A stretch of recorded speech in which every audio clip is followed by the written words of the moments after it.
ஓம்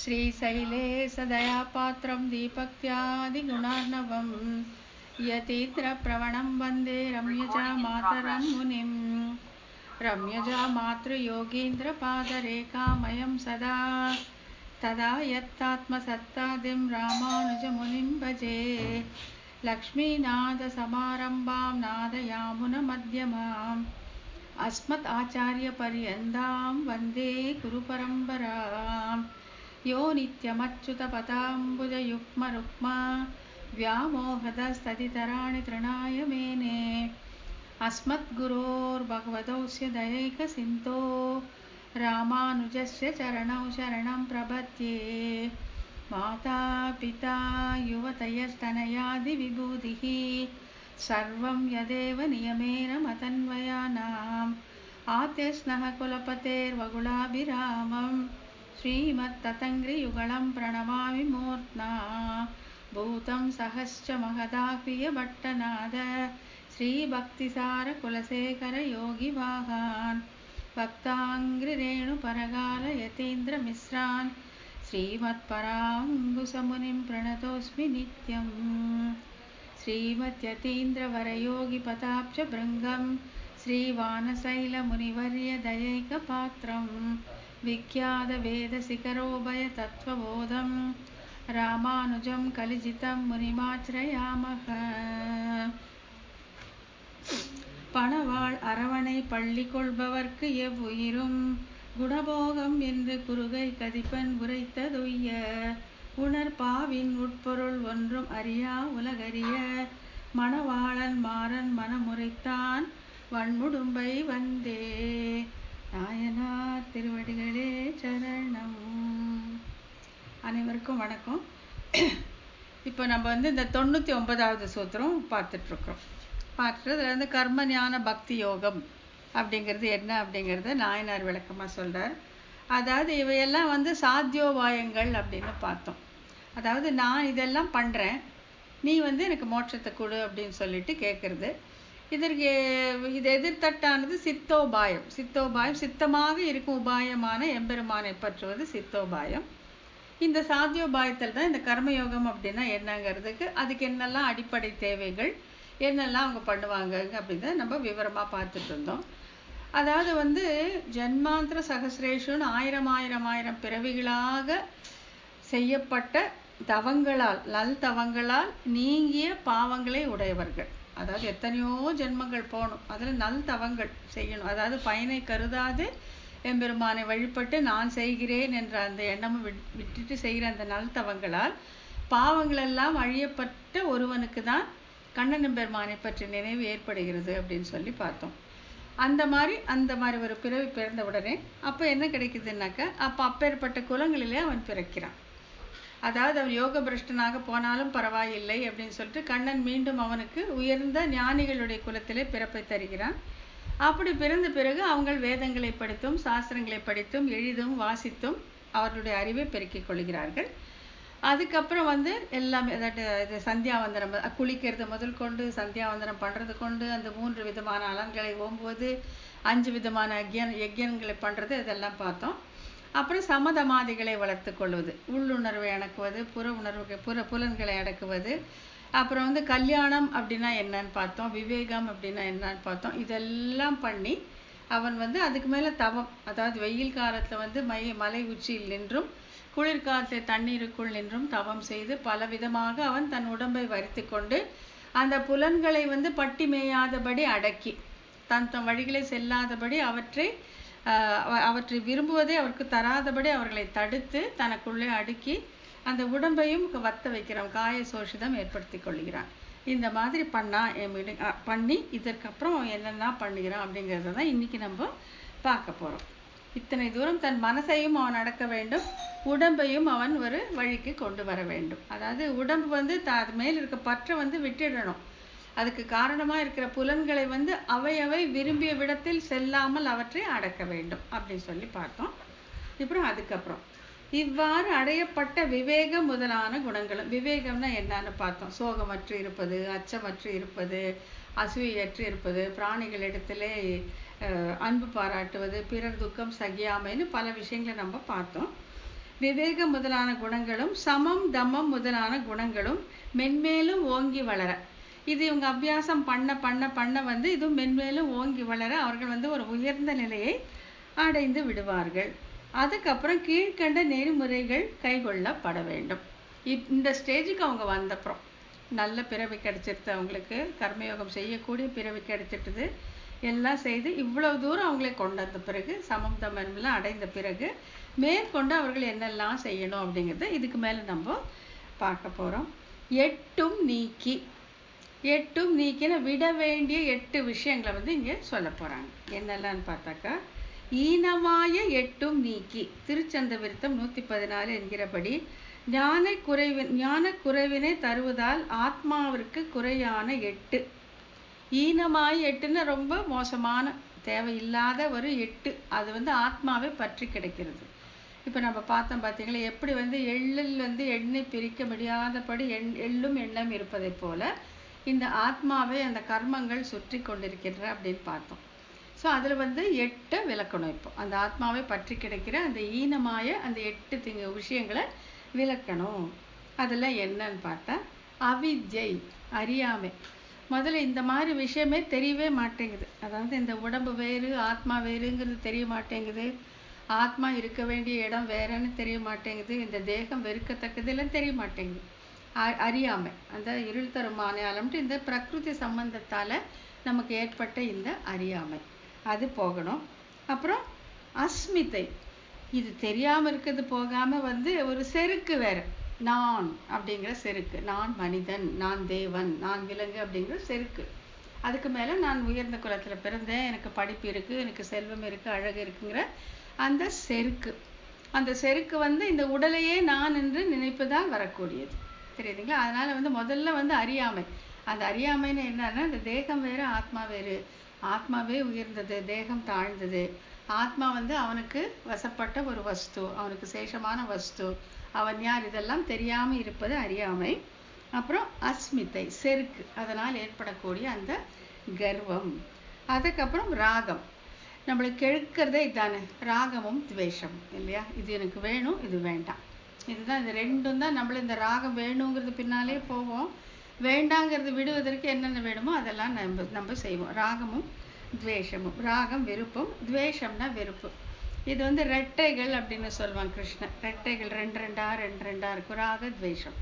விருப்பம் இருந்தால் அதுக்கு ஆப்போசிட்டாக வெறுப்பும் இருக்கும், அந்த மாதிரி.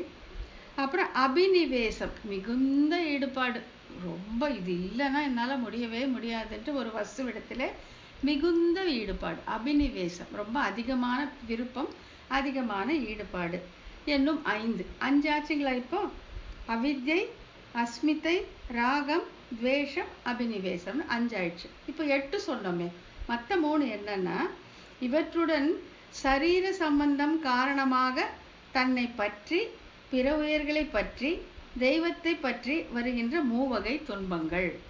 இதுதான் இந்த 3 விதமான கஷ்டம் நமக்கு வரும் இந்த உடலில் இருக்கிற வரைக்கும். இதுதானே இந்த உடலால் வரக்கூடிய கஷ்டங்கள், உடலுக்கு வரக்கூடிய அந்த நோய்கள், தொந்தரவுகள், ஏமாற்றங்கள், அவமானங்கள், அதெல்லாம் உடலை சரீரத்தை பற்றி வரக்கூடிய துன்பங்கள். அடுத்தது உயிர்களை பற்றி, மற்ற உயிர்களால் இந்த உடலுக்கு வரக்கூடிய துன்பம்.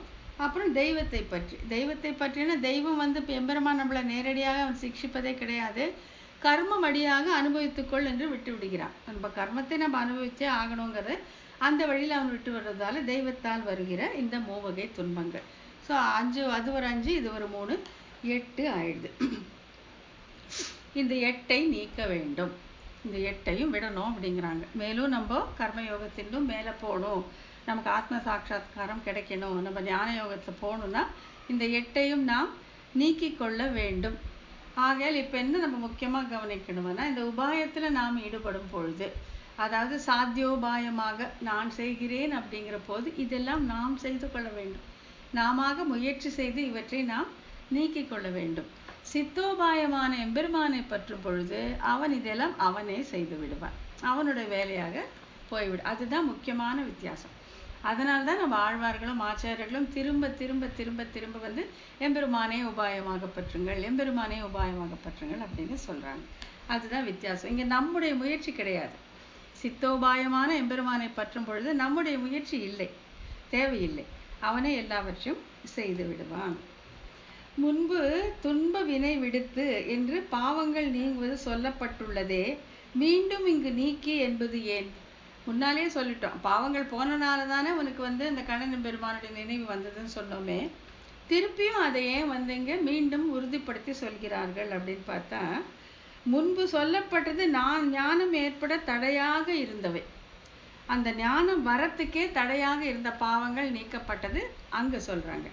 இப்ப என்னன்னா, இனி ஆத்மாவிற்கு தீங்கு விளைவிக்கும் இவற்றையெல்லாம் இந்த 8 தான் சொல்லப்பட்டது. ஃபர்ஸ்ட் முதல்ல வந்து ஞானம் வரணும் இல்லையா? அதாவது ஞானம்னா இந்த உடம்பு வேற ஆத்மா வேறு, அதுதான் பேசிக் அடிப்படையான ஞானம். அது ஏற்படுவதற்கே உள்ள பாவங்கள் முதல்ல நீங்க வேண்டும். அது நீங்குவதுக்கு தான் நல்தவங்களால பல பிறவிகள் போய் அது நீங்கிடுச்சு. இப்போ இந்த ஆத்மாவை இவை எப்படியெல்லாம் நலிய போகின்றன இந்த பாவங்கள்னு அதை நீக்குவதற்காக இப்போ திருப்பியும் சொல்றாங்க அப்படின்னு சொல்லி, முதல்ல அந்த ஞானம் பிறப்பதற்கு தடையாக இருந்த பாவங்கள் நீங்கின. இப்ப ஆத்மாவை இந்த பாவங்கள் அழியாமல் இருப்பதற்கு என்னென்ன செய்ய வேண்டும் என்பதை சொல்லப்படுகிறது, விளக்கப்படுகிறது. அந்த 8 இப்ப இந்த 8 நம்ம போக்கிக் கொள்ள வேண்டியது. ஆத்மாவை பாவங்கள் நலியாமல் இருப்பதற்கு நாம் என்னெல்லாம் செய்ய வேண்டும் அப்படின்னாக்க, காமம், குரோதம், லோபம், மோகம், மதம், மாச்சரியம், அஞ்ஞானம், அசூயை ஆகியவை. இந்த 8 தான், இந்த குணங்கள் தான். இதுதான் வந்து ஆத்மாவை நலியும். இதுதான் ஆத்மாவை வந்து தங்கள் பக்கமாக திருப்பி புலன் இன்பத்திலே செலுத்தி முக்குணங்களுக்கு வசப்பட செய்து மேலும் மேலும் காரியத்தில் ஈடுபட செய்து மேலும் மேலும் புண்ணிய பாவங்களை சேர்க்க செய்து மீண்டும் கொண்டு போய் பிறவியிலே ஆழ்த்தும். ஆகையால இந்த 8 நாம் நீக்கிக் கொள்ள வேண்டும் அப்படின்னு சொல்றாங்க. இதுல காமம் அப்படின்னா ஒண்ணுன்னா சொல்றாங்க. காமம்னா விரும்பிய பொருளை அனுபவித்தாலல்லாது நிற்க ஒண்ணாமை. எனக்கு வேணும்னா வேணும், கண்டிப்பா வேணும். இன்னைக்கு வந்து இந்த மூவி, இந்த டிக்கெட் வாங்கி இன்னைக்கு இந்த ஃபர்ஸ்ட் ஷோ பார்க்காட்டி என்னால முடியாது, பார்க்கவே வேணும், பார்க்காவிட்டு ஒண்ணுமே ஆகாதுங்கிற நினைப்பே அங்க வர்றதே இல்லை. நான் பார்க்கணும், பார்த்தே ஆகணும்ட்டு அந்த இது அடைந்தால் அல்லாது நிற்க ஒண்ணாத அந்த இயல்பு தான் காமம். விரும்பிய பொருளை அனுபவித்தால் அல்லாது நிற்க ஒண்ணாமை, யோசிக்கிறதே கிடையாது. அதுக்கப்புறம் என்னதான் ஆகும், கிடைக்காட்டி என்ன ஆகுங்கிற யோசனையே வராது. இதை நான் அனுபவித்தே ஆக வேண்டும் என்கிற அந்த எண்ணம். அப்புறம் குரோதம், அதான் இந்த காமத்தால தான் குரோதம் வரும். இந்த காமம் இல்லாட்டி குரோதம் வரவே வராது. என்னன்னா, அந்த விரும்பிய பொருளை கிடைக்காவிட்டால் அருகில் இருப்பவர்கள் மீது எழும் சீற்றம். உன்னாலதான் இப்படி ஆயிடுச்சு, நீ மட்டும் நான் சொன்னபடி கேட்டிருந்தாக்கா நம்ம பண்ணிருக்கலாம் இதை அப்படின்ட்டு தான் அடைய பெறாததால், தனக்கு விரும்பிய பொருளை அடைய பெறாததால் ஏற்படும் கோபம், சீற்றம், அதுதான் குரோதம். அது வந்து பக்கத்து இருக்கவங்க கிட்ட நம்ம காமிப்போம். அதுதான் விரும்பிய பொருள் கிடைக்காவிட்டால் அருகில் இருப்பவர்கள் மீது எழும் சீற்றம். அப்புறம் லோபம், தன் பொருள் மீது கொண்ட பேராசை. இது எனக்கு இதை நான் யாருக்கும் கொடுக்கவே மாட்டேன். மற்றவங்க உசிரையே போனாலும் சரி, எங்கள் வீட்டில் 10 கிலோ அரிசி இருந்தாலும் நான் 1 கிலோ அரிசி கூட அவனுக்கு கொடுக்கவே மாட்டேன். ஏன்னா இது என்னோடது, எனக்கு வேணும் அப்படிங்கிறது தன் பொருள் மீது அந்த அதிகப்படியான பேராசை, அதுதான் லோபம் அப்படின்னு சொல்றாங்க. அடுத்தது மோகம். எது செய்யத்தக்கது எது செய்யத்தகாதது என்ற பகுத்தறிவே இல்லை. இது செய்யலாம் இது செய்யக்கூடாது அப்படிங்கிற எண்ணமே இருக்காம இருக்கிறது தான் மோகம், குழப்பம், கன்ஃபியூஸ்டு மைண்டு. அப்புறம் மதம், பொருள் முதலியவற்றில் பெறுவதால் ஏற்படும் களிப்பு. எனக்கு இவ்வளோ இருக்குன்னு மதம், பெருமை, தற்பெருமை காமிச்சுக்கிறது. அதை வந்து வெளிப்படையாக காமிச்சுக்கிறது. என்கிட்ட இவ்வளோ இருக்குது, நான் இவ்வளோ செல்வந்தன், இவ்வளோ படிச்சிருக்கேன், எனக்கு அப்படி இருக்குது இப்படி இருக்குதுன்னு சொல்லி அந்த பொருள்கள் தனக்கு இருப்பதால் கர்வப்பட்டு அதை வெளியே காட்டிக்கொள்வது மதம். அப்புறம் மாச்சரியம் அப்படின்னா பிறர் செல்வம் முதலியவற்றை கண்டு பொறாமை. இப்போ உங்ககிட்ட இருந்துச்சுன்னா நீங்கள் பெரிய தம்பட்டை அடித்து பெருமை அடிச்சுப்பீங்க, அதுதான் மதம். அது உங்ககிட்ட இல்லைன்னு வச்சுக்கோங்க, பக்கத்து வீட்டுக்காரங்கிட்ட இருந்து அவன் மேலே பொறாமை, அவன் தப்பான வழியில் சம்பாதிச்சான், இதெல்லாம் சரியில்லைன்ட்டு மனசுக்குள்ளேயே நினைக்கிறது, மற்றவங்கிட்டையும் சொல்லி அதை வெறுப்பது. எனக்கு இல்லாதது அவன்கிட்ட இருக்கேன் அப்படின்னு நினைத்து அந்த பொறாமை குணம் தான் அது வந்து மாச்சரியம். பிறர் செல்வம் முதலானவற்றை கண்டு பொறாமைப்படுதல், அதை செயலிலும் காட்டுதல், அதை காமிச்சுக்கிறது. எப்படியாச்சும் என்னால் தாங்க முடியல இவனுக்கு இவ்வளோ இருக்கிறதுங்கிறது நாம் செயலிலும் காட்டுவது தான் மாச்சரியம். அடுத்தது அஜ்ஞானம். இந்த குணங்களால் வரக்கூடிய கேட்டினை ஆராயாமை. இதெல்லாம் இருக்கு, இதெல்லாம் எனக்கு ஏதாச்சும் நன்மை இருக்கா? இந்த காமத்தால, குரோதத்தால, மாச்சரியத்தால ஏதாச்சும் ஒரு பைசா பிரயோஜனம் இருக்கா? உடம்புக்கே பிரயோஜனம் இல்லை. அப்படி இருக்கும்போது அந்த ஒன்பொருளான அந்த உத்தம வஸ்துவான ஆத்மாவுக்கு இதால ஏதாச்சும் பிரயோஜனம் உண்டான்னு யோசிக்கிறதே கிடையாது. அதுதான் இங்கே அஜ்ஞானம் அப்படின்னு சொல்லப்பட்டது. அப்புறம் அசூயை, குணங்களில் குற்றங்களை ஏறிடுதல். இந்த குணங்களை வச்சு அசூயைன்னா நம்ம பொறாமைன்னே வச்சுக்கலாம். அசூயை அது விரும்பத்தகாத ஒரு குணம். குணங்களை ஏறிடுது, இதால் தான் இப்படி பண்றாங்க, இவங்க பண்றாங்க அப்படின்னு சொல்றது குணங்களை ஏறிடுதல் தான் அசூயை அப்படின்னு பேர். அதுக்கப்புறம் இந்த 8 நீக்கப்பட வேண்டியதுன்னு சொல்லிட்டாங்க. அப்புறம் எந்த 8 கொடுக்கணும்? பகவான் கிட்ட நம்ம பகவானுடைய அந்த ஆத்ம சாட்சாத்காரம் கிடைப்பதற்கு 8 விஷயங்களை நீக்க வேண்டும் அப்படிங்கிறத பார்த்துட்டோம். இப்போ 8ஐ தர வேண்டும். அந்த 8 என்னெல்லாம் பார்த்தாக்கா, இனமலர் 8ம் இட்டு அப்படின்னு பெரிய திருமொழியில் திருமங்கை ஆழ்வார் சொல்றார். இனமலர் 8ம் இட்டு, கந்த மாமலர் 8ம் இட்டு அப்படின்னு பெரிய திருமொழியில் அவரே சொல்லியிருக்கார். என்கிறபடி திரு 8 எழுத்தில் உள்ள ஒவ்வொரு எழுத்தும் நறுமணமிக்க மலர் போல் இருப்பதால் அஷ்டாட்சரம் ஓம் நமோ நாராயணாய அப்படின்னு சொல்லிட்டு 8 எழுத்தால் 3 பதமாக இருக்கக்கூடியதுதான் சம்சாரக நிவர்த்தகமான திருமந்திரம் இல்லையா? அதை யார் நமக்கு உபதேசிக்கிறாரோ அவரே ஆச்சாரியர் அப்படின்னு நம்ம பார்த்துருக்கோம். ஆக அந்த இருக்கிற அந்த 8 எழுத்தும், ஒவ்வொரு எழுத்தும் திருவெட்டெழுத்தில் இருக்கக்கூடிய இந்த ஒவ்வொரு எழுத்தும் ஒரு மலர். எம்பெருமானுக்கு அதுதான் ரொம்ப பிடிக்கும். ஆகையால அந்த 8 மலர்களை எம்பெருமானுக்கு சமர்ப்பிக்க வேண்டும் அப்படின்னு சொல்றாங்க. அது என்னன்னாக்க, திருவெட்டெழுத்தில் உள்ள 8 ஒவ்வொரு எழுத்தும் நறுமணமிக்க மலர் போல் இருப்பதால் பரமாத்மாவுக்கு இனிமையாக இருப்பவை. அவனுக்கு ரொம்ப பிடிக்கும். ஓம் நமோ நாராயணாய அப்படின்னாக்கா அவனுக்கு அவ்வளோ சந்தோஷமா இருக்கும். தினம் அதையே சொல்லிட்டே இருந்தா கூட அவனுக்கு 8 மலர் வைத்து பூஜை செய்வதற்கு இணையாக இருக்கும். அவனுக்கு மிகவும் இனிமையானவை. அடடா, இவன் இவ்வளோ தூரம் தெரிஞ்சிட்டு இருக்கானே, நாராயணாயன்னு சொல்றானே, எனக்கே சேவை செய்யணும்னு சொல்றானே, இதுவே போதுமே, கைங்கரியத்தை பிரார்த்திக்கிறானே அப்படின்ட்டு எம்பெருமான் மிகவும் மகிழ்ந்து இருப்பான். எனவே 8 விதமான மலர்களை தூவார் போல் திருமந்திரத்தை ஓதி, திருமந்திரத்தை சொல்லும் போது எம்பெருமானுக்கு நறுமணமிக்க 8 மலர்களை சமர்ப்பிப்பதற்கு இணையாக இருக்கும். அப்படி இல்லைன்னாக்கா இந்த செயலின் மேன்மை மேலும் வர்ணிக்கப்படுகிறது. அவன் பெயர் 8 எழுத்தும் ஓத வல்லார், வல்லார் வானம் ஆளவே அப்படின்னு திருச்சந்த விருத்தம்.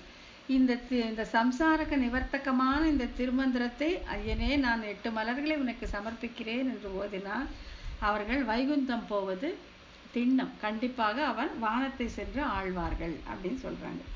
அப்புறம் ஆர்வமோடு இறைஞ்சி நின்று அவன் பெயர் 8 எழுத்தும் வாரமாக ஓதுவார்கள், வல்லார் வானம் ஆளவே. வானம் ஆள, இவங்க இங்கேருந்து போய் அங்கே போய் அவங்க இந்த வானத்தை ஆழ்வார்கள், ஆள போகிறார்கள்.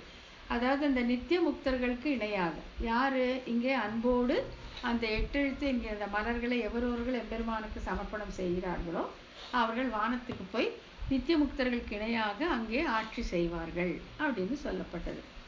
அப்படி இல்லாட்டி இவ்வாறும் பொருள் கொள்ளப்படும். அந்த மலர் என்பது உண்மையாக பூவை சொல்லிட்டு பூக்களை இட்டு அவனை அர்ச்சிப்பது அப்படின்ட்டு. பிற உயிர்களுக்கு துன்பம் செய்யாமல் இருப்பது முதல் புஷ்பம். 8 விதமான பூக்களை சொல்றாங்க. இப்ப பூனாக்க நம்ம மல்லிகை, முல்லை, ரோஜா அப்படி சொல்லாம வேற இப்படி இருக்கிறதே ஒரு பூ, இந்த குணமே ஒரு பூ அப்படின்னு சொல்லி 8 சொல்றாங்க. என்னன்னா, பிற உயிர்களுக்கு துன்பம் செய்யாமல் இருப்பது முதல் புஷ்பம். பிற உயிர்களை துன்பம் செய்யாமல் இருந்தால் அது எம்பெருமானுக்கு மிகவும் பிடிக்கும். ஏன்னா எல்லா உயிர்களுமே, எல்லா ஆத்மாக்களும், அந்த ஆத்மாக்கள் இருக்கக்கூடிய அந்த சரீரமும் அவனுடைய உடல் இல்லையா? அவன் தானே உள்ள இருக்கான், அவன் தான் உள்ள சரீரியாக இருக்கான். அதற்கு சரீரமாக பல்வேறு ஆத்மாக்களும் அந்த ஆத்மாக்கள் இருக்கக்கூடிய உடலும் இருக்கின்றன. ஆகையால் அதுக்கு மற்ற உயிர்களுக்கு துன்பம் செய்யாமல் இருக்கக்கூடியது முதல் புஷ்பம். இந்திரியங்களை அடக்குவது 2ஆம் புஷ்பம். இந்த இந்திரியங்களை அடக்காம போனாதான் நம்ம போய் படுகொலையில் விழறோங்கிறது திருப்பி சொல்றாங்க. கண் இஷ்டப்பட்டதை பார்க்கணும், காது இஷ்டப்பட்டதை கேட்கணும், வாய் இஷ்டப்பட்டதை சாப்பிடணும், வேண்டியதை பேசணும், நடக்கணும், செய்யணும், இந்த மாதிரி இருக்கிறது. இது செய்யாம இந்த இந்திரியங்களை அடக்குவது 2ஆம் புஷ்பம். அப்புறம் எல்லா உயிர்களிடமும் அருள் உள்ளவனாக இருப்பது 3ஆம் புஷ்பம். இப்போ துன்பம் செய்யாமல் இருக்குன்னு சொன்னாங்க, திருப்பியும் அருள் உடையமையாக இருப்பதுனாக்கா அதை நம்ம முன்னால பார்த்தோம் இல்லை. அதாவது மற்றவர் துக்கத்தை கண்டு சகிக்காமல் இருக்கக்கூடியது, அவர்கள் துன்பத்தை நீக்கினால் அல்லது தன் துன்பம் போகாமல் இருப்பது தான் அருள். அந்த அருள் தான் இங்கே 3ஆவது புஷ்பமாக சொல்லப்படுகிறது. பொறுமை 4ஆவது புஷ்பம். பொறுமை இருக்கணும் எல்லாத்துக்குமே, அது 4ஆவது புஷ்பம். மிகவும் சிறந்தது. அதை தனியாக ஸ்பெஷலாக காட்டி கொடுத்துருக்காங்க. பொறுமை தான் இந்த காலத்தை ரொம்ப குறைஞ்சிட்டே வருது. அந்த பொறுமைங்கிறது மிகவும் சிறந்த புஷ்பம், 4ஆவது புஷ்பம். அப்புறம் ஞானம் 5ஆவது புஷ்பம். ஞானம், நான் யாரு, எம்பெருமான் யாரு, அவனை நான் எப்படி அடைவேன், அதற்கு தடை என்ன, அடைவதால் ஏற்படும் அந்த அர்த்த பஞ்சக ஞானம். எப்பவுமே ஸ்ரீ வைஷ்ணவத்தில் ஞானம்னா டக்குன்னு நமக்கு அர்த்த பஞ்சக ஞானம் தான் ஞாபகத்துக்கு வரணும். அது 5ஆவது புஷ்பம். அப்புறம் தவம் 6ஆவது புஷ்பம். தவம்னா இதான் பார்த்தேன். தவம்னா செய்கிறது, மலை மேல் நின்று தண்ணீரில் நின்று செய்கிறது. இல்லாட்டி நல் தவம்னா நான் செய்கிறேன், எனக்காக செய்கிறேன், என்னோட விருப்பத்துக்காக செய்கிறேன் என்ற எண்ணம் இல்லாமல் ஒரு பலனை கருதாமல் எம்பெருமானை ஆராதனம் செய்வதும் தவம் தான். அப்புறம் தியானம் 7ஆவது புஷ்பம். இதெல்லாம் செய்ய செய்ய, ஏன்னா இது கர்மயோகம் இல்லையா, உபாயம், அவங்க ஈடுபடுறாங்க, சாத்தியோபாயம். ஆகையால அவர்கள் தவம் செய்ய வேண்டும், தியானம் செய்ய வேண்டும். அந்த தியானத்தை அவர்கள் ஒரு மலராக எம்பெருமானுக்கு சமர்ப்பணம் செய்கிறார்கள். அப்புறம் சத்தியம் 8ஆவது புஷ்பம். உண்மையாக இருப்பது 8ஆவது புஷ்பம். அந்த சத்தை பெறுவது, அதாவது சத்தியம்னா இங்கே உண்மை, சத்தை பெறுவது அப்படின்னாக்கா இருப்பை பெறுவது. இந்த மாதிரி எல்லாம் பண்ணி ஒருவன் பரபிரம்மத்தை அறிகிறானோ அவனே உள்ளவனாக அறியப்படுகிறான். ஒருவன் பரபிரம்மத்தை அறியவில்லையோ அவன் இல்லாதவனாகவே நினைக்கப்படுகிறான் என்று சொல்லப்படி அந்த சத்தியம் இருப்பினை பெறுவது, பிரம்மத்தை அறிந்து இருப்பு, எக்ஸிஸ்டன்ஸ் அப்படிங்கிற ஒன்றை பெறுவது தான் இங்கே 8ஆவது புஷ்பம். இந்த 8 மலர்கள் விஷ்ணுவுக்கு பிரீத்தியை செய்கின்றவை ஆகின்றன. இந்த 8 பூவும் பெருமாளுக்கு ரொம்ப இஷ்டமா, ஸ்ரீ மகாவிஷ்ணுக்கு விருப்பத்தை செய்கின்றன அப்படின்னு பிரமாணத்தை சொல்றாங்க. நன்று விவேக சமாதிகள் என்பவற்றிலும் இவை அடங்கி உள்ளனவே எனில் சர்வேஸ்வரனுக்கு இவற்றை இனிமையாக நினைத்து நடக்க வேண்டும் என்று வலியுறுத்தப்படுகிறது. எனவே இவை புஷ்ப சமர்ப்பணம் என்று சொல்லப்பட்டது. இப்போ முன்னாலே தான் இது பார்த்துட்டோம், அதுவும் இது ஓவர்லேப் ஆகி தான் வருது. அப்போ இருக்கும்போது ஏன் திருப்பி இதை சொல்றாங்கன்னா, இது எம்பெருமானுக்கு விருப்பமானவை, அவனுக்கு சமர்ப்பணம் செய்கிறேன் என்கிற புத்தியோடு இவை செய்யப்படுவதால் அதன் முக்கியத்துவம் சொல்லப்பட்டு மீண்டும் இங்கே சொல்லப்பட்டது அப்படின்னு சொல்றாங்க. அடுத்தது எட்டினாய பேதம். எட்டினாய பேதமோடு இறைஞ்சி திருச்சந்தவேர்த்தம். மனம், புத்தி, செருக்கு என்னும் இவைகளோடு 2 கைகளையும் 2 கால்களையும் அங்கங்கே தலையும் 5ஆவதாக பூமியில் வைத்து சாஷ்டாங்க நமஸ்காரம் பண்றத சொல்றாங்க. அந்த சாஷ்டாங்க நமஸ்காரம் பண்ணும்போதுன்னா மனம், புத்தி, செருக்கு இது 3, 2 கை 2 கால் தலை எல்லாம் பார்த்தீங்கன்னா 8 வரும். சாஷ்டாங்க தண்டம் அப்படி விழுந்து எம்பெருமானை நாம் சேவிக்க வேண்டும் அப்படின்னு சொல்றாங்க. அப்புறம் பூவில் சாந்தொடு, பூவில் புகையும் விளக்கும் சாந்தமும் நீரும் மலிந்து திருவாய்மொழி. சாந்தொடு விளக்கம் தூபம் தாமரை மலர்கள் நல்ல ஆய்ந்து கொண்டு என்கிறபடி மலர் சந்தனம் முதலிய ஆராதனைக்குரிய பொருளை எம்பெருமானுக்கு தருதல். பூ கொடுக்கணும், சந்தனம் கொடுக்கணும், இதெல்லாம் அவனுக்கு கொடுத்து ஆராதனை பண்றது. இந்த மலர் எப்படி இருக்க வேண்டும் அப்படின்ட்டு சொல்றாங்க. 3 விதமான குற்றங்கள் இல்லாமல் இந்த மலர் இருக்க வேண்டும். இதுல தூசு இல்லாத மலராக இருக்கணும். எந்த விதமான தூசு இதெல்லாம் இல்லாம, குப்பை இல்லாம இருக்கணும். அது என்னன்னா பலன் எதிர்பார்த்து, இப்போ சில பேர் பிரார்த்தனை பண்ணுவாங்க, எனக்கு இது பண்ணி வச்சுன்னா நான் உனக்கு 1000 தாமரை பூ கொடுக்குறேன்னு வேண்டிட்டு கொண்டு போய் கொடுப்பாங்க. 1000 தாமரை பூ கொண்டு போய் சமர்ப்பிப்பாங்க. ஸோ அந்த பலன் கருதி அவனுக்கு அந்த மலரை கொடுக்குறோம் பார்த்தீங்களா, அதுதான் தூசு. சாதாரணமாக ஒரு தூசு இருந்தால் நம்ம தட்டிட்டா கூட பரவாயில்லை. ஆனால் இந்த பலன் எதிர்பார்த்து தரோம் பார்த்தீங்களா, அந்த தூசு எப்படி இருக்கும், எம்பெருமானுக்கு அது பிடிக்காத. ஐயோ இவன் பலன் எதிர்பார்த்து தான் பலனை கொடுப்பான், தன்னை தரமாட்டான், அதுதான். ஸோ பலன் என்னும் தூசு இருக்கக்கூடாது. பற்றுங்கிறத மயிர் அப்படிங்கிறாங்க பாருங்களேன், முடி. சப்போஸிங் பெருமாளுக்காக நம்ம ஒரு 3 முழம் மல்லிப்பூ வாங்கி அதில் முடி இருந்தால் நம்ம அதை பெருமாளுக்கு சாத்த மாட்டோம் இல்லையா, அதை டிஸ்கார்ட் பண்ணிடுவோம், போட்டுருவோம் அதை. ஆனால் மயிர்னு என்ன சொல்கிறாங்கன்னா, நாம் செய்கிறோம் என்ற செருக்கு, அதுதான் இங்கே வந்து முடிக்கு ஒப்பிடப்படுகிறது. எப்படி வந்து எம்பெருமானுக்கு சமர்ப்பிக்கப்படும் ஒரு மாலையிலே முடி இருந்தால் அதை சமர்ப்பிக்க மாட்டோமோ, அதே போல் அந்த முடிங்கிறது என்னத்தை குறிக்குது அப்படின்னா, நாம் செய்கிறோம் என்ற செருக்கு.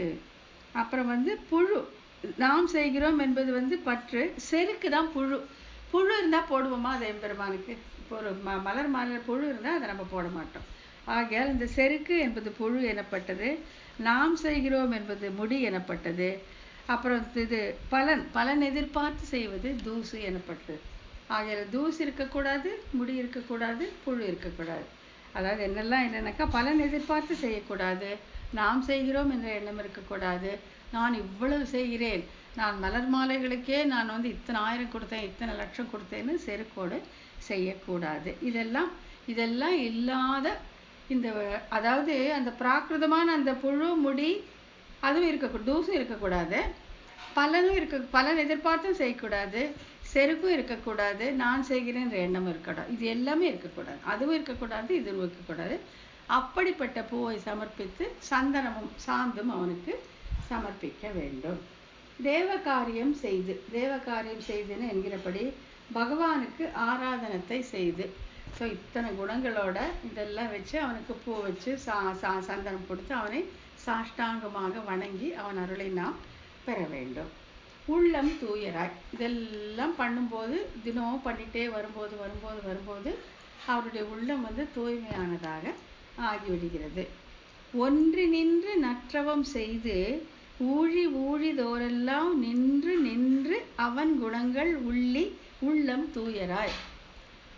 எவ்வளோ சொல்கிறாங்க, ஒன்றி நின்று இது எல்லாத்திலும் ஒன்று நின்று இதிலேயே நிலையாக நிலை பெற்று ஊழிதோறும் ஊழியெல்லாம், எத்தனை ஜென்மங்களானாலும் சரி, எத்தனை ஊழிகளானாலும் சரி, அவன் நின்று அவன் குணங்களை நினைத்து அவனுடைய கல்யாண குணங்களை நினைத்து இருக்க என்னன்னாக்கா உள்ளம் தூயராய்.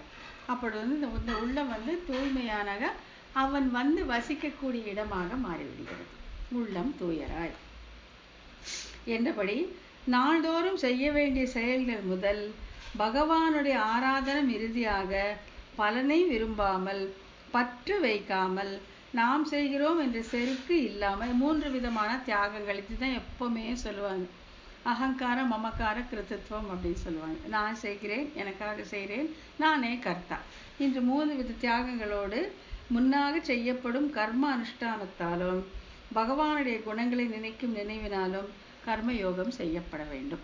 இப்போ கர்மயோகம் செய்கிறேன் அப்படின்னு ஒருத்தர் கிளம்புனாங்கனாக்கா இதெல்லாம் வந்து அவங்க மனசில் வச்சுக்க வேண்டும். இப்படி செய்யும்போது தான் கர்மயோகம் செய்யப்பட்டதாக ஆகிறது. இதனால் கர்மங்களை செய்வதால் பாவம் அழிந்த அளவில் பின்னர் ஞானம் தோன்றுகிறது. இப்படி பண்ண தான் இவனுடைய கர்மம் எல்லாம் போய் இந்த தேகம் நான் இல்லை, ஆத்மா தான் நானுங்கிற எண்ணம் வந்தப்புறம் அவனுக்கு அந்த ஆத்ம சாட்சா்காரம் கிடைக்கிறது. நான் ஆத்மா என்பதை உணர்ந்து கொண்டு அதை அவன் சாட்சரிக்க பெறுகிறான் அப்படின்ட்டு என்கிறபடி ஞான உலகத்தை அடைவதற்கு தகுதியான பாவங்கள் நீங்கிய நிலை அடைந்து தூய்மையான உள்ளத்தை பெற்றவர் ஆகின்றனர். ஸோ இது வரைக்கும் நம்ம சொன்ன இந்த கர்மயோகத்தை எவரொருவர் செய்து கொண்டே வருகிறாரோ அவரோட மனம் தூய்மையாக நிர்மலமாக ஆகிவிடுகிறது. எம்பெருமான் அங்கே குடியேறி இருக்கிறான், முதலே அங்கே தான் இருக்கான். ஆனால் இவனுக்கு அந்த அனுபவம், அந்த இறை அனுபவம் கிடைக்கிறது. தன்னுடைய ஆத்மாவை அவன் சாட்சாத்கரிக்க பெறுகிறான். ஸோ இது வரைக்கும் கர்மயோகம் ஆயிடுச்சு. இன்னும் அடுத்தது ஞான யோகி என்னெல்லாம் செய்வா அப்படிங்கிறத அடுத்த செக்ஷனில் நம்ம பார்க்கணும். இனி இவர் அடையும் ஞானம் விளக்கப்படுகிறது.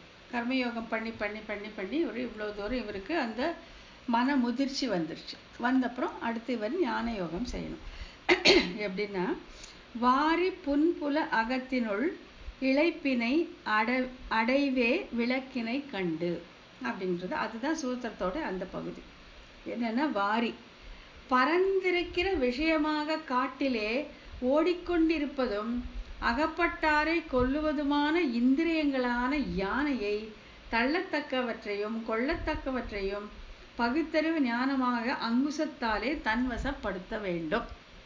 இந்த புலன்கள் பின்னால நம்ம போறது வந்து ஒரு காட்டுல வந்து ஒரு அடர்ந்த காட்டுல அடர்ந்து அலைந்து திரிகிற யானைக்கு ஒப்பிடுகிறார்கள். யானை யானை அடக்கிறது யோசிச்சு பாருங்க. முதல்ல யானை வந்தாலே நம்ம பயந்துக்குவோம் இல்லையா? யானை எதிரில் வந்தாலே அப்படித்தான் வந்து எப்படி யானை பார்த்து நம்ம பயந்து அது கிட்ட போகாம இருக்கோமோ அதே மாதிரி தான் இந்த புலன்களை கட்டுப்படுவதற்கு நமக்கு விருப்பம் இல்லை, முடிவதும் இல்லை, பயமும் இருக்கிறது. அப்படிதான் இந்த புலன்கள் அலைந்து திரிகிறது வந்து ஒரு காட்டிலே ஒரு யானை அலைந்து திரிவதற்கு ஒப்பிட்டு, யானை எப்படி அடக்கிறது? ஒரு அங்குசத்தால் அடக்கணும். அந்த அங்குசம் என்ன அப்படின்னா எது தள்ளத்தக்கது எது கொள்ளத்தக்கது. இது நம்ம முதலையே பார்த்துருக்கோம். விவேக பலம் பற்றுன்னு பார்த்துருக்கோம் இல்லையா? ஆகையில் எது தள்ளத்தக்கது எது கொள்ளத்தக்கது என்று பகுத்தறியும் ஞானமாகிய அங்குசத்தாலே அந்த யானையை அடக்க வேண்டும். இந்த புலன்கள் என்னும் இந்த யானை அந்த காட்டிலே விஷயத்திலே அலைந்து திரியும் பொழுது எது கொள்ளத்தக்கது எது தள்ளத்தக்கது என்கிற அந்த அங்குசத்தாலே அதை அடக்கி வழிக்கு கொண்டு வர வேண்டும்.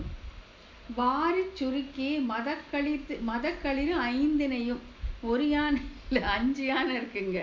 அந்த 5 புலன்கள் வந்து இந்த ஞானேந்திரியங்கள் வந்து 5 யானை. வாரி சுருக்கி மதக்களிர் 5னையும் சேரி தெரியாமல் செந்நிறீ அப்படின்னு சொல்லிட்டு, மதம் பிடித்த யானை நீங்க பார்த்தீங்கன்னாக்கா தண்ணி அடிச்சு அந்த மதத்தை வந்து கீழே கொண்டாடுவாங்க. அதை அடைக்கக்கூடிய ஒரே வழி வந்து அந்த தண்ணி தான். தண்ணி அடிச்சு அதை வந்து அந்த மதத்தை போக்கி அதை யாரையும் கொடுமைப்படுத்த யாரும் கொல்லாம அதை பார்த்துப்பாங்க. அதுதான் இங்க சொல்றாரு. ஸோ இந்த 5 யானைகள் இருக்கு இல்லையா? அந்த புலன்களாக 5 யானைகளை வந்து அடக்கணும். எப்படின்னாக்கா வாரி சுருக்கி மதக்களரி 5னையும் சேரி தெரியாமல் செந்நிறீ என்கிறபடி மதம் பிடித்த யானைகளை தண்ணீரிலே செருப்பிக்குமாறு போல, இல்லாத ஒரு குளத்திலாச்சும் இறக்கி விட்டுறணும். ஜில்லுன்னு தண்ணி இருந்தால் அது கொஞ்சம் அடங்கியிருக்கும் போலே இந்திரிகளையாக மத யானைகளை விஷய நுகர்ச்சியாக இன்பத்தை குலைத்து அத்தோடல்லாமல் அது சம்பந்தமான பொருள்கள் நடையாடும் இடத்தில் போகாதபடி ஆத்மாவினை நோக்குதலராக செவ்வையிலே நிறுத்தி. இந்த புலன்களாக யானைகளை வந்து இப்போ இந்த புலன்கள் தன்மாத்திரைன்னு சொல்லுவாங்க. அதோடைய அனுபவத்திற்கு, அதாவது கண்ணுக்கு வந்து பார்வை காட்சி, காதுக்கு வந்து கேட்கக்கூடியது, நாவிக்கு சுவைக்கக்கூடியது, நாசிக்கு நுகரக்கூடியது, மெய்யுக்கு தீண்டுதல் தொடுதல். இதுலேருந்து அந்த தன்மாத்திரைகளிலேருந்து இவற்றை பிரிக்க வேண்டும். அதாவது இப்போ இவர் யானை அடக்கணும்னா தண்ணியில் இருக்குவது போல இங்கே என்ன சொல்கிறாங்கன்னாக்கா, இப்போ இதை பார்த்து தான் ஆகணும்னா அந்த கண் அந்த பக்கமே போகும் அப்படின்னா அந்த தன்மாத்திரையிலேருந்து இந்த இந்திரியத்தை பிரித்து விடுவது. இப்போ டிவி வந்து நான் இத்தனை நேரம் பார்த்தாதான் எனக்கு சந்தோஷம் எனக்கு நிம்மதின்னு நினச்சா அந்த டிவி இருக்கிற ரூமுக்கு போகாமல் இருக்கணும். இருந்தாக்கா அந்த கண் அதை பார்க்காது இல்லையா? அப்போ அதை பிரித்து ஆத்மா பக்கம் அதை திருப்ப வேண்டும். ஆத்மாவை நீ பார்க்கணும். கண்ணே உனக்கு ஆத்மாவை பார்க்கறதா உன்னுடைய வேலை, காதே உனக்கு ஆத்மாவை கேட்கறதா உன்னுடைய வேலைன்ட்டு அந்த யானையை தண்ணீரிலே இறக்குவதை போல இந்த புலன்களை அவ்வவற்றுக்கான தன்மாத்திரைகளிலேருந்து பிரித்து ஆத்மாவை நோக்குவதான அந்த தண்ணீரிலே கொண்டு போய் இறக்க வேண்டும் அப்படின்னு சொல்றாங்க. இன்னொரு வாட்டி படிக்கிறேன். வாரி சுருக்கி மதக்களிர் 5னையும் சேரி தெரியாமல், அதது இஷ்டத்துக்கு போகாம தெரியாமல் செந்நிறீ என்கிறபடி மதம் பிடித்த யானைகளை தண்ணீரிலே செருப்பிக்குமா போலே இந்திரியங்களாக யானைகளை விஷய நுகர்ச்சியாகிற இன்பத்தை குலைத்து அத்தோடல்லாமல் அது சம்பந்தமான பொருள்கள் நடையாடும் இடத்திலும் போகாதபடி ஆத்மாவினை நோக்குதலாக செவ்வையிலே நிறுத்தி. ஸோ ஆத்மாவை பார்க்கணும்னு திருப்பறது தான் யானையை தண்ணியில் இறக்குற மாதிரி. அதுக்கு அந்த யானைகளை வந்து காட்டில் அலைய திரிய மாதிரி எதுன்னா அது விரும்பிய தன்மாத்திரைகள் பின்னே போக விடுவது, யானையை அலைய விடுவது. அதை ஆத்மாவின் பக்கம் திசை திருப்பது தான் அந்த மதம் பிடித்த யானையை நீரிலே இறக்குவது போன்றது அப்படின்னு சொல்றாங்க. இதுதான் செய்யணும். வாரி புன்புல வழி அடைத்து அரக்கு இலச்சினை செய்து நன்புல வழி திரிந்து ஞான நற்சுடர் கொளியே அப்படின்னு திருச்சந்த விருத்தத்துல திருமணிசை ஆழ்வார் சொல்லியிருக்காரு. என்னன்னா, சிறுமை நிலை இல்லாமை முதல குற்றங்கள் உடைய சிற்றின்ப பொருள்கள் பின் செல்லாமல் அந்த டோரை க்ளோஸ் பண்ணிடணும் அப்படிங்கிறார். என்ன சொல்றாரு? புல வழி அடைத்து, குறைகள் நிறைந்தது தான் இந்த சிற்றின்பம் பின்னால போறது வந்து குறைகள் இல்லாமையா இருக்கும். ஒரு சிற்றின்பம் இருக்குன்னா அதுக்கு குறைகள் இருக்கத்தான் செய்யும். ஸோ அது போற அந்த வழியை அடைச்சிட சொல்றாங்க. புலன் புல வழி அடைத்து என்கிறபடி சிறுமை நிலை நில்லாமை. சிறுமை தாழ்ந்த இன்பம் நிலை நில்லாமை, இன்னைக்கு இருக்கும் நாளைக்கு இருக்காது. முதலிய குற்றங்கள் உடைய சிற்றின்ப பொருள்கள் பின் செல்லாமல் இந்திரியங்களின் வழியை அடைத்து. இது இன்னொரு உதாரணமா சொல்றாங்க. இந்த யானையை அடக்கி நீர்ல கொண்டாந்து சேர்த்துறது ஒரு உதாரணம். இன்னொன்னு இந்த கதவையே க்ளோஸ் பண்ணிங்கிறாங்க. கதவு திறந்திருந்தா தானே போகும். அந்த மாதிரி போகாம இந்த புலன்கள் செல்லக்கூடிய அந்த வழியை, அந்த கதவுகளை அடைத்து விடுங்கள், மூடி விடுங்கள் அப்படிங்க. அடைத்து அவற்றில் ஈடுபாட்டை வாசனையோடு அறுத்து. கொஞ்சம் கஷ்டம்தான் இது, ரொம்பவே கஷ்டம். கொஞ்சம் கொஞ்சம் கொஞ்சம் கொஞ்சமா அதை பண்ணி பண்ணி பண்ணி பண்ணி அது ஈடுபாட்டை குறைத்து ஆத்ம விஷயங்களில் இந்திரியங்களின் ஈடுபாட்டை வளர செய்ய வேண்டும். அதான் ஒரு கதவை மூடிட்டு நீ இந்த பக்கம்தான் போகணும்னு திசை திருப்பணும். எப்படி அதை மதம் பிடித்த யானையை நீரிலே இறக்குகிறோமோ அதே போல இந்த புலன்கள் செல்லும் அந்த வழியை அடைத்து வேற வழி திருப்பது எது? ஆத்மாவின் பக்கம் திருப்ப வேண்டும். யானையை தண்ணீர்ல இறக்குறது எது? ஆத்மாவின் பக்கம் திருப்ப வேண்டும். இங்க மிக உயர்ந்த வஸ்து ஆத்மா தான். இதைத்தானே நீங்க பார்க்கணும். இதை விட்டுட்டு இப்படி திரியிறீங்களே அப்படின்ட்டு அந்த புலன்களை கொஞ்சம் கொஞ்சம் கொஞ்சமாக ஆத்மாவின் பக்கமாக திருப்ப வேண்டும். பண்ணிட்டு ஆத்ம விஷயங்கள் இந்திரியங்களின் ஈடுபாட்டை வளர செய்ய வேண்டும். ஞான சுடரை மேம்பட செய்ய வேண்டும். இன்னும் அந்த ஞானம் மேலும் மேலும் மேலும் மேலும், அதாவது இதை விட்டாதான் இது கிடைக்கும்னா எது தாழ்ந்ததோ அதை நம்ம விட்டு தான் ஆகணும். அப்பதான் இந்த உயர்ந்த வஸ்து பக்கம் நாம் போக முடியும். அந்த ஞான சுடரை மேலும் மேலும் வளர செய்ய வேண்டும். அதுக்கப்புறம் அகத்தினுள் ஐம்புலன் அகத்தினுள் செருத்து என்கிறபடி இந்திரியங்களை வெளியில் தெரிய விடாமல் உள்ளேயே அடக்க வேண்டும். இதெல்லாம் ஒரே விஷயம்தான், திருப்பி திருப்பி சொல்றாங்க. வெளியே அலைய விடாம இந்திரியங்களை வெளியில அடைய விட்டாதான் அந்த இஷ்டம் தோன்றும். காமம், அதுக்காக குரோதம், அதுக்காக பண்றது ஒண்ணு பின்னால நன்மை தீமைகளை செய்து புண்ணிய பாவங்களை சேர்த்து மீண்டும் நாம் பிறவியில் அழிந்து விடுவோம். இந்த பிறவியில் அழுந்தாமல் போய் எம்பெருமானை சேர வேண்டும் என்பது தானே கர்மயோகத்தின் எண்ணம் இல்லையா? கர்மயோகம் பண்றது அதுக்காக தான். அது பண்ணும்போது இதெல்லாம் முக்கியமாக புலன்களை எப்படி அடக்குவது அப்படிங்கிறது இந்த பகுதியில சொல்றாங்க. ஒரு யானையை வச்சு அந்த கதவை அடைக்கிறது, அப்புறம் ஆத்ம விஷயத்தில் அதை மேலும் மேலும் ஐம்புலன்களை உட்புறமாக திருப்பி ஆத்மாவின் பக்கம் செல்லும்படி செய்ய வேண்டும். அப்புறம் இளைப்பினை அடையவே விளக்கினை கண்டு. இளைப்பினை இயக்கம் நீக்கி இருந்து முன் இமை கூட்டி அழைப்பில் ஐம்புலன் அடக்கி அன்பு அவர் கண்ணே வைத்து துளக்கமில் சிந்தனை செய்து தோன்றலும் சுடர்விட்டு அங்கே விளக்கினை விதியில் காண்பர் மெய்மன் காண்கிற்பாரே அப்படின்னு திருக்குறுந்தாண்டகத்துல திருமங்கை ஆழ்வார் சொல்லியிருக்கார். அது ஒன்னொன்னு என்ன அப்படின்ட்டு, அதாவது எப்படி அவங்களுக்கு ஆத்ம சாட்சா்காரம் கிடைக்கிறது அப்படிங்கிறது அவங்க எங்க உட்காருவாங்க, எப்படி உட்காருவாங்க, என்ன பண்ணுவாங்க அப்படிங்கறத இந்த பகுதியில் சொல்ல போறாங்க. இளைப்பினை இயக்கம் நீக்கி அறியாமை, செருக்கு, ஆசை, துவேஷம், அபிமானம் என்னுவை 5 கிளேசங்கள் எனப்படுகின்றன. கிளேசங்கள் இவையெல்லாம் துக்கங்கள் தான். அப்பத்துக்கு என்னவோ நல்லா இருக்கிற மாதிரி தோணுமே தவிர இவை துக்கத்தையே ஏற்படுத்தக்கூடியவை. அறியாமை, செருக்கு, ஆசை, துவேஷம், அபிமானம் இவை 5 கிளேசங்கள் எனப்படுகின்றன. இது யோக சூத்திரத்தில் சொல்லியிருக்காங்க. 5 கிளேசங்களை தவிர்த்து தியானம் செய்ய வேண்டும். நீங்க தியானம் செய்ய போறீங்கன்னா இந்த 5 கிளேசங்கள் உங்ககிட்ட இருக்கவே கூடாது. அறியாமை இருக்கக்கூடாது, செருக்கு இருக்கக்கூடாது, ஆசை, துவேஷம் இதெல்லாம் மனசுல இருந்தா மனசு அலைப்பாஞ்சிட்டே இருக்குமே தவிர தியானத்துல ஈடுபடாது. தியானம் செய்வதற்கு செல்லாது, போகவே போகாது இந்த மனசு. ஆகையால இவற்றையெல்லாம் நீக்க வேண்டும், இந்த கிளேசங்களை தவிர்க்க வேண்டும் அப்படின்னு சொல்றாங்க. அடுத்தது தியானம் செய்யும் முறை. இது பகவத்கீதையில எம்பெருமான் ரொம்ப அழகா சொல்லியிருப்பான். இங்க சுருக்கமா சொல்லியிருக்காங்க. என்னன்னா, அதிக உயரமும் அதிக தாழ்வும் இல்லாத ஆசனம் அப்படின்ட்டு கீதை 6ஆம் அத்தியாயம் 11ஆம் ஸ்லோகத்துல சொல்லியிருக்கான்.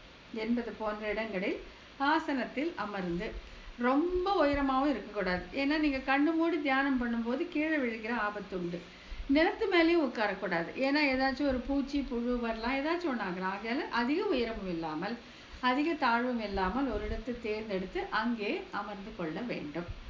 பண்ணிட்டு இருந்து தியானம் செய்யும் முறை அதுதான். அப்புறம் முன் இமையை கூட்டி தன்னுடைய மூக்கின் நுனையை நன்றாக பார்த்து கொண்டு திசைகளையும் பார்க்காதவனாய் அப்படின்ட்டு கீதை 6:13. அதில் எம்பெருமான் ரொம்ப விவரமாக சொல்லியிருப்பான், எப்படி உட்காரணும், எது போட்டு உட்காரணும், அதெல்லாம் சொல்லியிருப்பாங்க. ஸோ அப்படி தியானம் பண்ணுறவங்க என்ன பண்ணுவாங்க, நீங்கள் இந்த படம் பார்த்துருவோம், யோகிகள் பார்த்தீங்கன்னா இந்த 2 கண்களை வந்து இந்த மூக்கி நுண்ணியை பார்ப்பாங்க. அதுலேயே வந்து தியானம் அது அவங்களுடைய இது பூரா, அந்த நினைப்பு பூரா அதில் தான் இருக்கும், கான்சன்ட்ரேஷன் பூரா அதில் தான் இருக்கும். 2 கண்களால் மூக்கி நுனியை பார்த்து மற்ற திசைகளை பார்க்காமல் அமர்ந்து கொள்ள வேண்டும். அதிக உயரமும் இருக்கக்கூடாது, அதிக தாழ்வும் இருக்கக்கூடாது. அங்கே அமர்ந்து கொண்டு இந்த மூக்கி நுனியை பார்த்தவாறு அவர்கள் தியானத்தில் ஈடுபடுகிறார்கள் அப்படின்னு சொல்றாங்க. அப்புறம் அழைப்பில் ஐம்புலன் அடக்கி ஒரு அளவில் இல்லாத இந்திரியங்களை உள்நோக்க செய்து, அந்த மாதிரி அந்த தியானத்துல உட்கார்ந்து இந்திரியங்களை வந்து ஆத்மாவின் பக்கம் திருப்புறாங்க. அவங்க வந்து புலன்களின் பின்னால போறவங்க யாரு, இந்த பஞ்ச இந்திரியங்கள், அவர்களை ஆத்மாவின் பக்கம் திருப்புகிறார்கள் இந்த தியானத்தில் அமர்ந்து. அப்புறம் அன்பு அவர் கண்ணே வைத்து, தியானத்திற்கு விஷயமான பகவானிடத்தில் அன்பினை வைத்து. இப்போ அவனை தானே பார்க்கணும், அதுக்கு அந்த சாட்சாத்காரத்துக்கு தானே இவ்வளோ பாடுபடுறாங்க. ஆகையால அந்த அன்பினை அந்த பகவான் கண் வைத்து துளக்கமில் சிந்தனை செய்து விடாமல் பண்ணணும். விடாமல் ஒரு 10 நிமிஷம் உட்காந்துட்டு பகவான் கண்ணுக்கே தெரியலன்னு சொல்லக்கூடாது. விடாமல் வந்து தியானம் செய்து கொண்டே இருக்க வேண்டும். தோன்றலும் சுடர் விட்டு ஆங்கே சுடர் விட்டு தோன்றுகிற ஞானத்தாலே. இப்படி உட்கார்ந்த போது இத்தனையும் இப்போ நம்ம செஞ்ச இத்தனையும் பண்ணிட்டு அவர்கள் தியானம் பண்ணும் பொழுது அவர்களுக்கு ஒரு சுடர் போல தோன்றும் அப்படின்னு சொல்றாங்க. தோன்றலும் சுடர் விட்டு ஆங்கே இளைப்பினை அடவே விளக்கினை கண்டுங்கிறதுக்கு தான் இதெல்லாம் சொல்றாங்க. விளக்கினை விதியில் காண்பர் மெய்வை காண்கிற்பரே அப்படின்ட்டு சுயம் பிரகாசமான ஆத்மஸ்வரூபத்தை சாஸ்திரத்தில் கூறிய முறையாலே அறிந்து என்றது. நல்வினைகளை செய்வதனாலே பாவம் நீங்கியவனாய் குற்றமற்ற மனதினை உடையவனுக்கு பகவான் நேரே காண்பதற்கு உறுப்பாக விளையும் யோகத்தால் உண்டாகும் ஞானமானது முதலில் ஆத்மாவின் தன்மை அறிந்து கொண்டு பின்பே அல்லவா மேலே போவது என்பது இங்கே அறிவிக்கப்பட்டது. இப்போ என்னன்னா, இந்த கர்மயோகம் பண்ணி அந்த உள்ளம் தூய்மை அடைந்தவர்கள், அந்த புலன் தன்வசப்பட்டவர்கள் தியானத்தில் அமர்ந்து அதை விடாமல் செய்யும் பொழுது அவங்களுக்கு முதல்ல கிடைக்கிறது வந்து ஆத்ம சாட்சா்காரம். தன்னுடைய தான் ஜீவாத்மா, அந்த ஆத்ம சாட்சா்காரம் அவர்களுக்கு கிடைக்கிறது அப்படின்னு சொல்றாங்க. ஃபர்ஸ்ட் ஆத்மாவை பார்த்து அதற்கு பிறகு அவர்களுக்கு பரமாத்மாவுடைய அந்த தரிசனம் கிடைக்கிறது. அதுவே தான் இங்கே அறிவிக்கப்பட்டது. இப்போ இதுக்கு வந்து 2 ஆச்சாரியர்களுக்கு 2 விதமான எண்ணம் இருக்கு. அதாவது பெரியவாச்சான் பிள்ளை வந்து ஒன்று சொல்றாரு, மணவாள மாமனிகள் வேற மாதிரி சொல்றாரு. அது என்ன அப்படிங்கிறது கீழே கொடுத்துருக்காங்க. விளக்கினை விதியில் காண்பர் என்பதற்கு 2 விதமான விளக்கங்கள் தரப்பட்டுள்ளன. பெரியவாச்சான் பிள்ளை திருவுள்ளப்படி இச்சொற்றொடர் பகவானை நேரே காண்பதை குறிக்கும். அவங்க ஸ்ட்ரெயிட்டாவே பகவானே பார்த்துடுறாரு அப்படிங்கறது வந்து இங்க பெரியவாச்சான் பிள்ளையுடைய விளக்கம். மாமனிகள் என்ன சொல்றாங்கன்னா, ஆத்மாவை காண்பதையே குறிப்பிடுகிறார். ஆத்மாவை பார்க்கறதா மாமனிகளுடைய திருவுள்ளம் அதுவாக தான் இருக்கு. இந்த நாயனாருடைய இதுக்கு வந்து இவர் வியாக்கியானம் எழுதிட்டு வரும்பொழுது மாமனிகள் திருவுள்ளம் என்னன்னா, இப்படி தியானம் பண்ணுவதாலே அவன் முதலில் ஆத்மாவை பார்க்கிறான் அப்படின்ட்டு. பெரியவாச்சான் பிள்ளை என்ன சொல்றாரு, இல்லை அவனுக்கு பகவானுடைய சாட்சாத்காரமே கிடைக்கிறது அப்படின்னு சொல்றாரு. அப்போ மேலே யோகநீதி நன்னி என்று தொடங்கி பகவானை தியானித்தல் காணுதல் வரை விளக்கப்படும். இவர் மாமுனிகள் ஆத்மாவை காண்பதுவே குறிப்பிடுகிறார் என்று கொள்ள வேண்டும். ஏன், அது காரணம் வேணும்ல. இப்ப பெரியவாச்சான் பிள்ளை அப்படி சொல்றாரு, மாமுனிகள் வந்து ஆத்மாவை காண்பதே சொல்கிறாரு. அதுக்கு என்ன காரணங்கள் அப்படின்னா, அதுக்கு 2 காரணம் சொல்றாங்க. ஒண்ணு என்னன்னா, மேலே யோகநீதி நன்னி என்று தொடங்கி பகவானை தியானித்தல் காணுதல் வரை விளக்கப்பட்டுள்ளன. அப்புறம் சூத்திரம் 23 விதியில் காணும் பிரதம மத்தியம தசைகள் என்பதில் ஆத்மாவே குறிப்பிடப்பட்டுள்ளது. இது வந்து நம்ம முன்னா 23ஆம் சூத்திரத்துல பார்த்திருக்கோம்.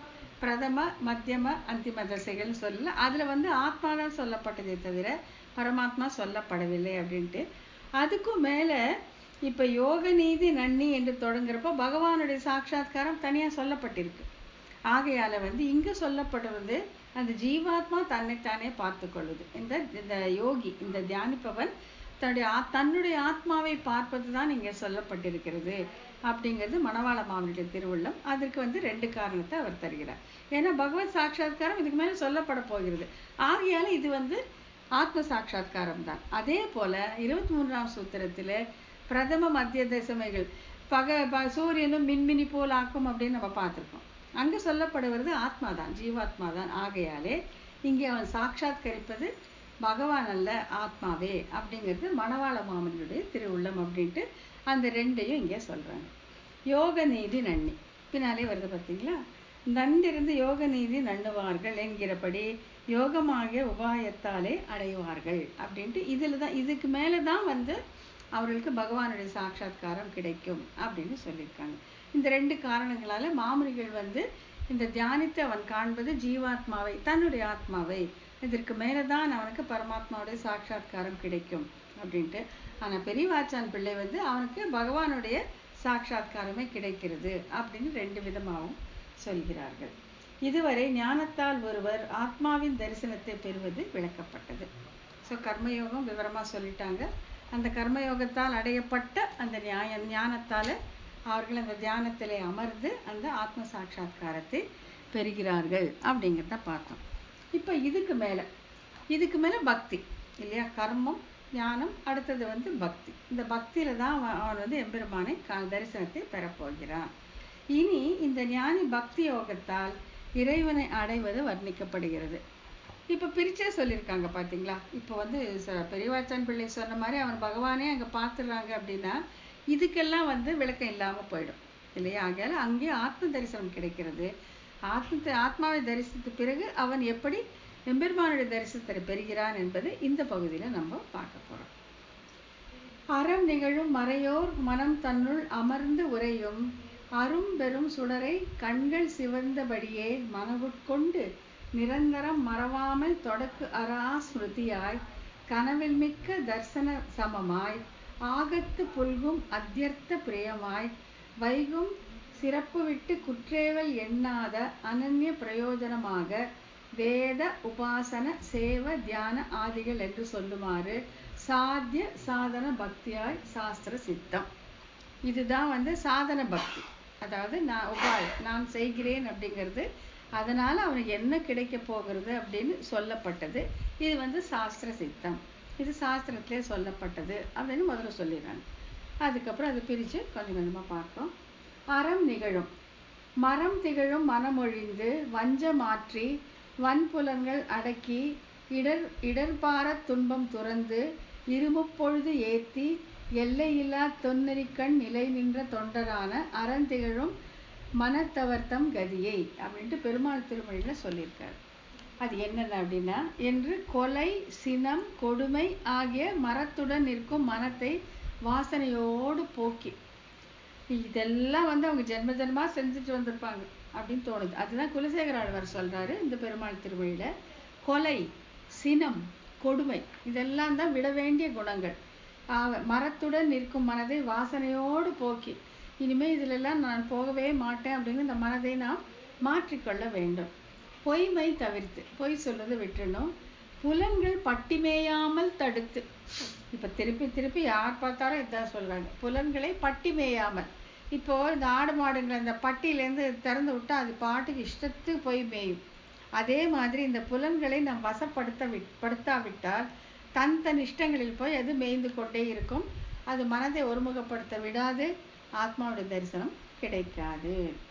பட்டிமேயாமல் தடுத்து மிக்க துக்கத்தை தரும் பாரமான பழுவினை பற்றறுத்து காலை மதியம் மாலையாக 3 வேளைகளும் பகவானை ஆராதித்து பழைய பழக்கத்தால் சிலர் முயன்றாலும் கலக்க இயலாத வைஷ்ணவத்தையுடையவர்களுக்கு கதியாக இருப்பவன் பரமாத்மா அப்படின்ட்டு இங்க வைஷ்ணவருடைய ஏற்றத்தையும் இங்க சொல்லுகிறார்கள்.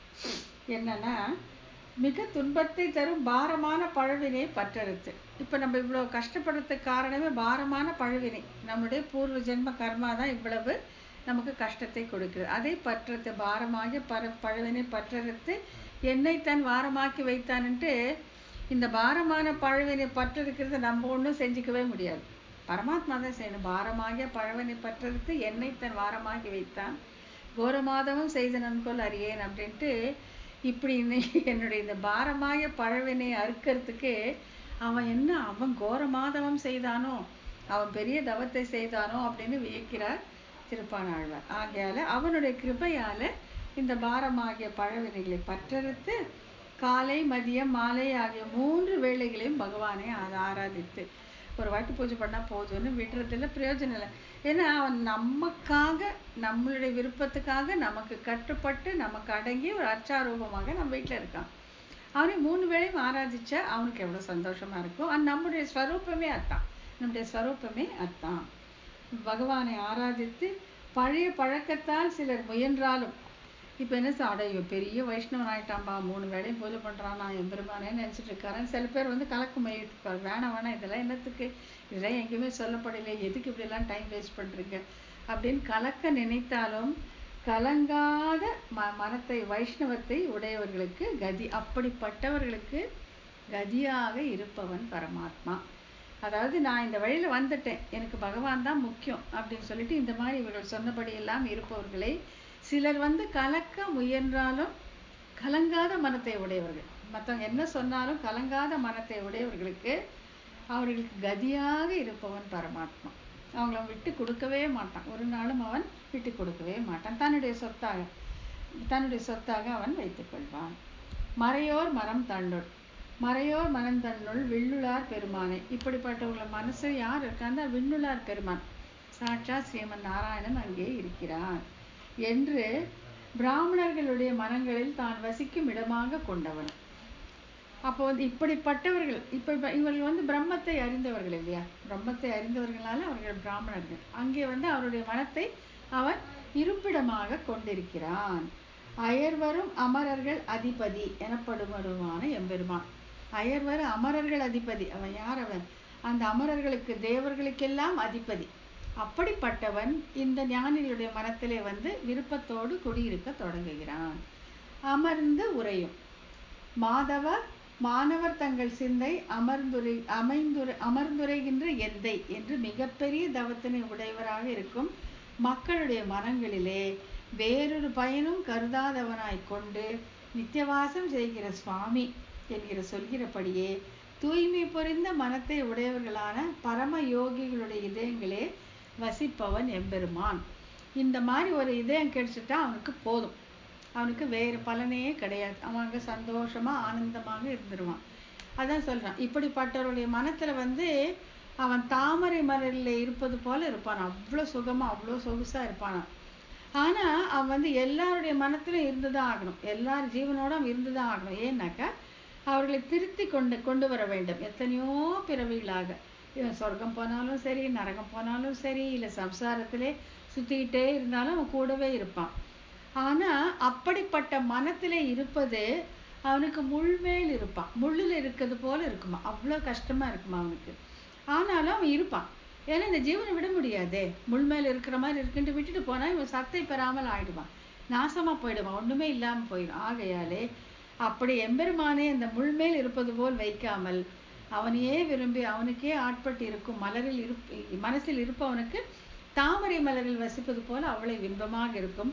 அவன் வேறொரு பயனை எதிர்பார்க்கவே மாட்டான், அங்கேயே தங்கிவிடுவான். தூய்மை பொறுத்து மனதை உடையவர்களான பரம யோகிகளுடைய இதயங்களிலே அவன் வசிப்பான், அங்கதான் இருப்பான். பரம யோகிகளுடைய மனசிலே எம்பெருமான் இருக்கிறான். அரும் பெரும் சுடரை ஆர்மார்வன் அரங்கன் என்னும் அரும் பெரும் சுடர் ஒன்றினை சேரும் நெஞ்சினர் அப்படின்னு சொல்றாங்க. அரங்கன் ரங்கநாதன் இருக்காரு இல்லையா, அவன் வந்து சேரும் நெஞ்சினை உடையவர்கள். அவன் விரும்பி வந்து என்ன அப்படி அரவிந்த் அமலையோடும் அரவிந்த பாவையோடும் தன்னுடைய நாகனை என்ன அரவிந்த பாவை எல்லாரையும் கூட்டிட்டு குடும்பத்தோட வந்து இந்த ஞானிகளுடைய மனத்திலே அவன் இருப்பான் அப்படின்னு சொல்லப்படுகிறது. என்னும்படி ஆபரணங்கள் முதலியவற்றாலே அலங்கரிக்கப்பட்டதால் மிக்க பேரொழியோ கூடிய விக்கிரகத்தோடே எழுந்து அப்படியே வருவான். சும்மா சாதாரணமா வரதே இல்லை, நல்லா அழகா சிங்காரிச்சுட்டு ஆபரணங்களை போட்டுட்டு பீதக வாடை கட்டிட்டு மலர் மாலையை சூறிக்கிட்டு அப்படி ஒரு அழகோட வந்து இந்த ஞானியுடைய இதயத்திலே அவன் தங்கி விடுகிறான் அப்படின்னு சொல்லப்படுகிறது. கண்கள் சிவந்திற்றபடியே மனவுட்கொண்டு, இது நம்ம அங்கே பார்த்துருக்கோம்ல, கண்கள் சிவந்து பெரியவாய் அப்படின்ட்டு நம்மாழ்வார் 3 மாசம் ஏன் 6 மாசம் ஏன் மோகித்தார்னு பார்க்கும்போது அதுல ஒண்ணு அவரு சாட்சாத்கரிக்கு நம்மாழ்வார் பார்க்கிறார். கண்கள் சிவந்து பெரியவாய் குண்டல விளங்க சங்கு சக்கரங்கள் ஏந்தி புன்சிரிப்போடு என்னுள் அடியேன் உள்ளானே அப்படின்ட்டு சாட்சாத்காரம் பண்றார். கண்கள் சிவந்தபடியே, கண்கள் சிவந்து திருவாய்மொழி 8:8:1 என்கிறபடியே அவயவ சோபை, ஆபரண சோபை, ஆயுத சோபையோடு கூடிய காளமேகம் போன்ற கரிய நிறம் பொருந்திய திவ்ய மங்கள விக்கிரகத்துடனே. எப்படி இருக்கும் இதை யோசிச்சு பாருங்க. அவனை நமக்குள்ள பார்த்தா அந்த சந்தோஷத்துக்கு ஈக்குவலா ஏதாச்சும் இருக்க முடியுமா? அவயவ சோபை என்ன, ஆயுத சோபை என்ன, ஆபரண சோபை என்ன, ஆடை சோபை என்ன, மலர் மாலைகளோட வந்து அவன் உள்ளே நமக்கு காட்சி தருகிறான்.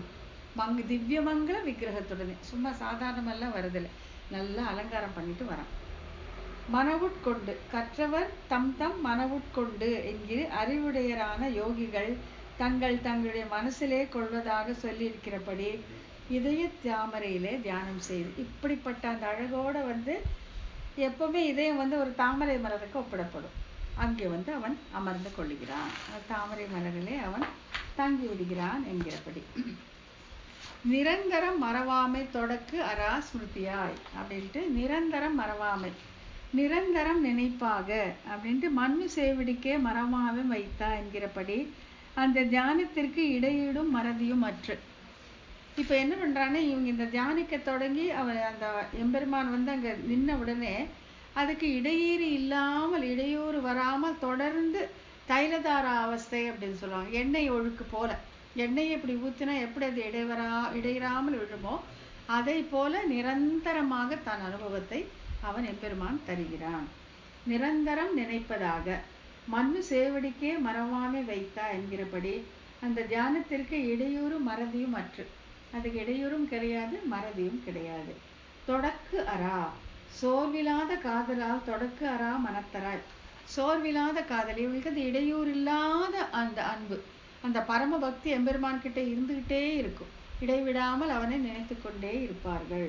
தொடக்கு அரா மனத்தினராய், எப்பவுமே நினைச்சிட்டே இருப்பாங்க என்கிறபடி உலக விவகாரங்களால் கவரப்படாத அன்பினை எக்காலத்தில் உடையவர் ஆகையாலே அவனுடைய சேர்க்கையாலும் பிரிவாலும் உண்ட சுகத்தையும் துக்கத்தையும் உடையவரா. இவங்களுக்கு சுகம் துக்கம் என்னன்னு நம்மளை போன்ற சுகம் துக்கமே இல்லை. நமக்கு சுகம்ங்கிறது ஒன்று, நமக்கு நினச்சதெல்லாம் கிடைச்சி நம்ம நல்ல கம்ஃபர்ட் ஜோன்ல இருந்தால் சுகம், முடியாத கஷ்டம் வந்தால் அது துக்கம். அவர்களுக்கு சுகம் என்னன்னா இந்த அனுபவம் இடையறாமல் இருப்பது தான் சுகம். இது கண நேரம் நீங்கினாலும் அவர்களுக்கு துக்கம், அதுதான் அவங்களுக்கு சுக துக்கம். அந்த ஞானிகளுக்கு எதுனா எம்பெருமானுடைய அனுபவம் இடையறாமல் கிடைப்பது சுகம், அது கண நேரம் பிரிந்தாலும் அது தாங்க முடியாத துக்கம். அப்படி உடையவர்கள் தான் இந்த ஞானிகள்.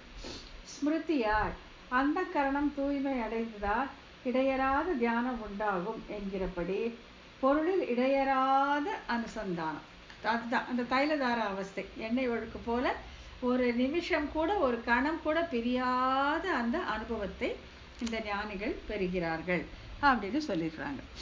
அப்புறம் கனவில் மிக்க தர்சன சமமா எப்படி இருக்கும் இவர்கள் பார்க்குறாங்க, நம்ம எங்கே பார்க்க போகிறோம், பார்க்குறோமோ இல்லை தெரியல, ஆனால் இவர்களுக்கு அந்த காட்சி எப்படி இருக்கும் அப்படிங்கிறது விளக்கமாக சொல்கிறாங்க. என்னென்ன, கனவில் மிக கண்டே என்று இந்திரியங்களால் கலக்க ஒண்ணாதபடி மன உணர்வினாலே அழகியதாக கண்டேன் அப்படின்னு சொல்கிறாங்க. இது இந்த இந்திரியங்களால் ஏற்படக்கூடிய அனுபவமே அன்று.